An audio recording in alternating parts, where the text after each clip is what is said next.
did you just do? I had your back, Uncle Tommy. He was gonna shoot you.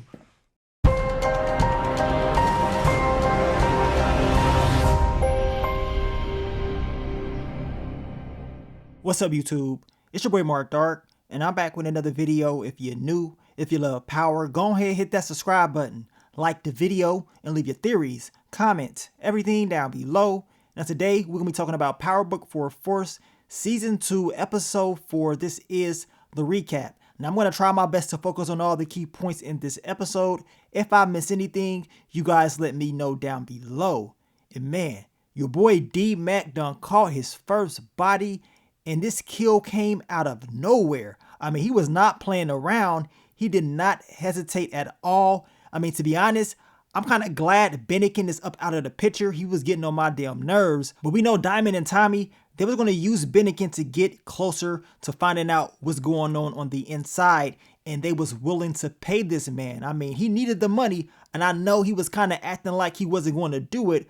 But we know money talks, and most likely he would have probably worked something out with them. I guess we would never know. Now we're going to see how they're going to clean all of this up. We know law enforcement, they're definitely going to be on one in the next episode. As I told you guys last night, we didn't get a lot of details at all in that episode 5 promo trailer. Really nothing. That lets me know it's going to be something crazy. Of course, there's rumors out there about ghosts and all this stuff. We've been hearing about this since last year. So we're going to find out what's really going to happen in episode 5. And if this game plan between Claudia and Vic is actually going to work as far as taking out Walter Flynn. And as I told you guys last night, they need to go ahead and pay Chris Lofton even more money. You know what I'm saying? Jenard, he killed it. This dude ain't playing around this season. He was tweaking. He was all over the place, but he's doing a hell of a job by selling this character. I definitely cannot wait to see what's next for him. He's basically hit, rock bottom. In the next episode, we know it's going to get even worse. I told you he's going to need a lot of support, and most likely he's going to need his brother. But we can tell that Shanti, she's looking like, I don't know if I made the right move by messing around with him. And she's probably thinking like, man, this dude is really a junkie. But we're going to see how this all plays out. Now, let's begin. What did we see in episode 4 titled The Devil's in the Details? Now, the episode starts out with Jenard, and he is tweaking. He is on one. And he's still dealing with the aftermath of what happened to little K and what he had to do. And you can tell this is all in his head. We're seeing little K. We're seeing, Jenard not in the right state of mind. And he really needs some help. Now, even though little K got taken out, law enforcement, they understand this, but they still want to put the pressure on Tommy Egan. He is the center of their investigation. They want video, audio. They want whatever they can get in order to take this guy down. Now, Walter, he's having a conversation with Paulie. We know he's not doing too good with the whole Dublin thing. We know what happened to Michael in last week's episode because of Vic. And now, Walter is telling Paulie, don't say anything, because Paulie is talking about, look, I can talk to them. I can, try to fix this. But Walter does not want Paulie to get involved with it at all. But hell, Paulie's like, screw all that. If I don't say anything, you gonna get off. My family may get off. We all screwed. So I don't blame Paulie for trying to protect himself and his family. But Walter doesn't give a damn. But Paulie's like, look, dude, you ain't about to get us all smoked. Like, I don't blame him at all. Y'all let me know what y'all would have did. Now, we get to Leon's mom. She done came up in the barbershop. She looking for Diamond. She basically telling Diamond, you can clap these cheeks for real. You know what I'm saying? She's thanking him for what he's done. Of course, he tells her about the whole boxing gym thing. And we know Leon, he's supposed to go there later on to get some help from Diamond. But expect to see this girl once again in future episodes. Now, Tommy meets up with Mireya to go for a ride. And I knew something was up. I knew from that exclusive clip, the way that she was driving, that this girl had to have some type of experience before, because she learned entirely too quick. Now, Tommy, he is giving her details on how she was supposed to drive a stick. She was struggling at first, but of course, she figured it out, and she was up there flying. Now, law enforcement, they're watching, trying to get pictures, video of Tommy, and of course, they notice that he's with Mireya Garcia, Miguel Garcia's sister, and they know this is something that Tommy shouldn't be doing, and they end up mentioning how this could be a weakness for him. Now, she does tell Tommy that she, practiced before in the past, so that's why she kind of learned a little bit quick. I think something else is up with her. I think she's hiding more details about her past, but we shall see. Now we see this guy who apparently works for Rojas, and Tommy noticed that he was looking at him. He noticed the tattoo. He goes into the bathroom, and Tommy was actually trying to talk to this dude at first, but dude, he wanted that smoke. I guess he didn't know how dangerous Tommy is.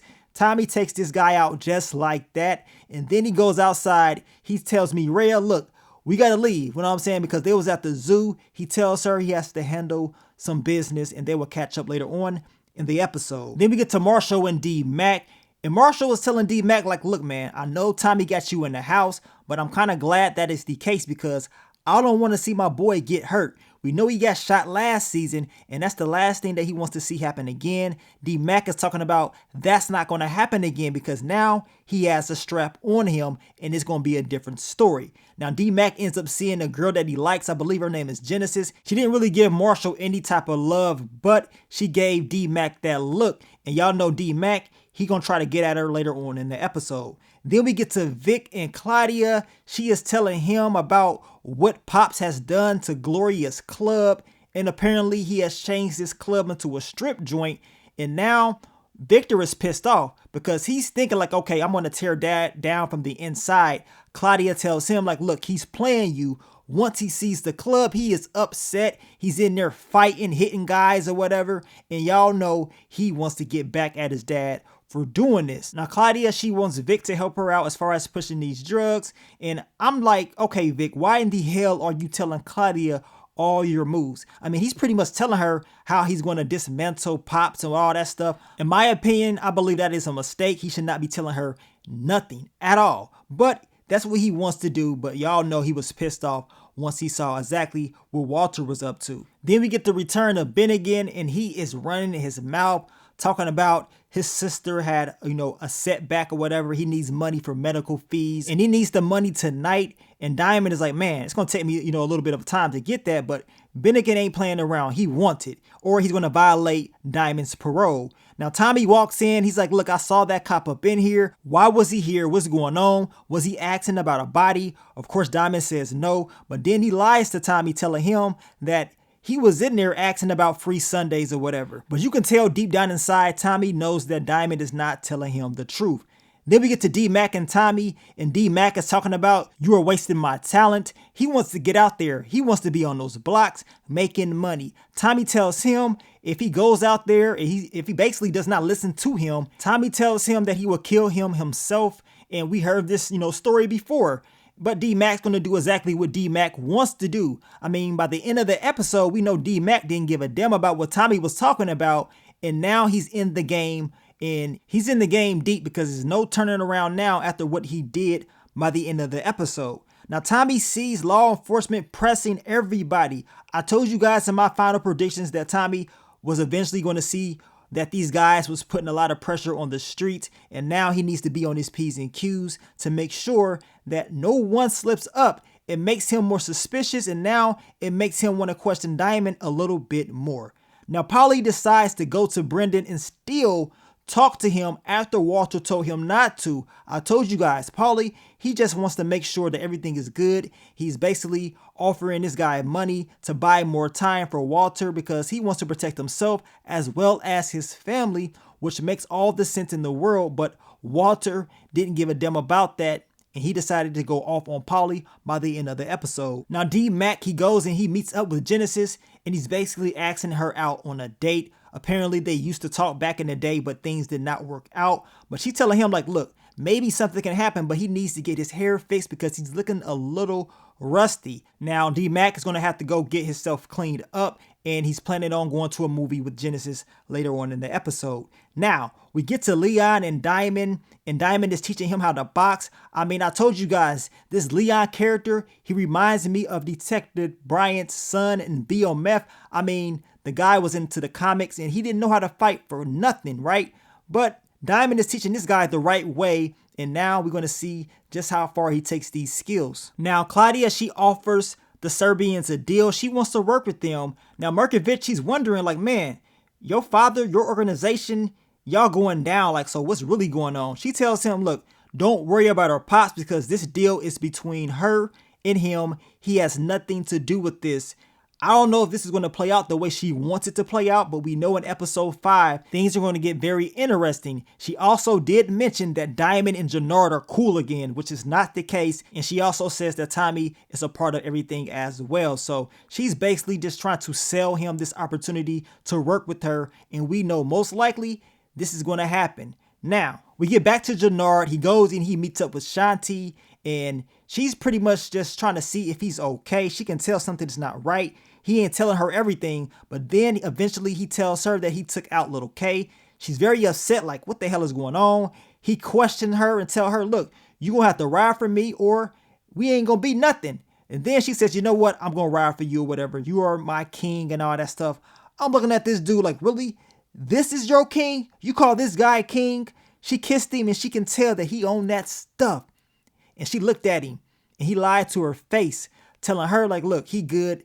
Ain't nothing wrong with him. He ain't on nothing. But she understands that she done slipped up. And I would not be surprised if she decides to screw him over when it's all said and done. We already know love in this show just does not end well. And then we get to Brendan and Walter Flynn now. He ends up telling Walter that Paulie came to him to buy more time. And I'm looking like, man, like, dang, dude, you just had to let him know about what Paulie did. I believe he did this on purpose to stir up the pot between Walter and Paulie. And now Walter is upset. He's pissed off because he told Paulie don't do this. And now y'all know he's about to have that conversation with Paulie. But this time, it ain't going to be pretty. Now, we get to your boy Jenard and he is getting punked out once again by Miguel Garcia. He don't have the money on time. He's talking about, I'm going to have it in a couple days. And then Miguel tells him like, look, are you more afraid of the Serbians than me? Like, what's going on? So Cranium Head comes in and he chokes out Jenard. I mean, this dude is catching a beat down. Luckily, Mireya, she pops up. And of course, they get pissed off that she's there. But she tells Miguel like, look, I got your medicine. I got that insulin right here. You need me or whatever. But I believe this will be a weakness for Miguel. This whole diabetic storyline, I think they would use this against him. Jenard saw that, but Miguel ended up telling Jenard, look, he was just playing around with him. But the look on Jenard's face, you can tell he wasn't playing around. Now, we get to Diamond and Bennigan. Diamond gives him some money. Bennigan is talking about he need more money by the end of the night. Tommy sees exactly what's going on, so he's going to make sure he questions Diamond. And he asks him like, so what's going on? Because I saw what you just did. Are you lying to me? Or are you a snitch? Diamond finally tells him the full truth about Bennigan, his sister, what's going on. And Tommy puts the gun down and he's like, look, we gonna handle this Bennigan guy. I got a plan in order to keep him in line. Now, we get to the girl that we saw back in season 1 who was involved in that, major shootout at that apartment with Tommy and Vic. And of course, she's looking at these pictures. She knows Vic was there, but they're trying to get her, at least Stacey Marks is trying to get her to point out Tommy. But she's not saying anything about Tommy. She's just saying she knows Vic did this, and that's who she wants to put this attention on. They was hoping and praying she would give up Tommy. I'm going to tell you right now, this girl probably has a couple more episodes to go. I believe her name is Alicia. She does mention y'all probably need to question Fat Tony. Fat Tony ain't gonna make it, or Alicia. They both gonna get smoked by the end of the season. That's just my opinion. Now, Jenard gets into it with his crew members. He tells them the truth that he was the one that took out Little K. Because at first they was believing someone else did it. But once old boy was talking about how he's gonna spin the block and basically it was gonna be a lot of bloodshed in a war, Jenard could not risk that happening because he still got problems with the Serbs. He still got problems with Miguel Garcia. So in my opinion, I believe he needed to stop that. So of course, he told them exactly what time it was, which caused a big fight. And now this whole organization ain't looking too good, y'all. It ain't looking too good. And it seems like by the next episode, Jenard is going to have even more issues with his former crew members. But that scene was just flat out crazy. Y'all let me know what y'all thought about that. Chris Lofton, he put on a great performance in this episode once again. Now, we get to Walter Flynn and Paulie, and Walter tells Paulie like, look, I heard that you went to Brendan and you pretty much talked to him after I told you not to do that. I mean, Walter, he's just dogging out Paulie, talking about you wasn't even working. I only gave you a job because of my sister was looking out for you and all this. I mean, he's pretty much just dogging him out, tells him he doesn't need him to work for him anymore, and he makes Paulie feel like crap. I believe this is going to backfire on Walter Flynn because Paulie is a guy that he needed, because Paulie always looked out for him, and even though he was trying to protect himself and his family, I don't blame him at all. Now, we get to Vic and Claudia. She wants Vic to help her out with this deal with the Serbs, and she wants Vic to help her out as far as taking out Pops. Vic, he was cool with just, breaking his dad down from the inside and watching him suffer, but Claudia, she says, screw that. Dad is going to get in the way, and now it is time to eliminate him. We're going to see in next week's episode if this game plan is actually going to work. From the looks of it, it's going to be a big twist, and I cannot wait to see it. Now, Tommy and Mireya, they hook up once again at the end of the episode. He finally makes out with her, and it's looking like he's about to clap those cheeks, but he gets a call from Diamond, and now he has to go find out what's going down. He goes and he meets up with Diamond. They were supposed to be talking to Bennigan. Bennigan is on one. He's not really trying to make a deal with Diamond and Tommy because we know they were trying to pay him a lot of money in order to get more intel on the inside. But Bennigan had that strap pointing at Tommy and Diamond. D-Mac comes in and he does not waste any time at all. He takes out Bennigan just like that. And he catches his first body in a crazy fashion. Your boy D-Mac definitely stepped up in this episode, but at the same time, we already know the rules of the game. You do not take out law enforcement. So you already know in the next episode, it's going to be a lot of tension. Things are going to get very, very crazy. JP, he going to be pissed off once he finds out the truth about what his son has just done. And Tommy, he's going to have a lot of explaining to do. Now, you guys let me know, man, what do you feel about episode 4? The way that it ended, I already know it had a lot of people kind of shocked, like, man, what was D-Mac even on? But it is what it is. As I told you guys, he's in the game, and now ain't no getting out. You're going to find out the hard way. And I wonder if Tommy's going to try to do something to D-Mac in the next episode for not listening to him. But we know Tommy was pretty much telling D-Mac that he got him, and they have to clean all this mess up. So it's about to get real crazy, y'all. I cannot wait to see episode 5. I mean, this season is going by real quick. And from the looks of it, is heating up that much more each and every episode. Now, we'll catch you guys this weekend for the episode 5 What to Expect video. We really didn't get too much in that promo trailer. I mean, we didn't get nothing at all. So we will be talking about predictions and what may happen in episode 5. But I want to thank you guys once again for all the love, all the support, and I will catch y'all on the next one. But let me get up on out of here, man. It's your boy Mark Dark. I'm out. Peace.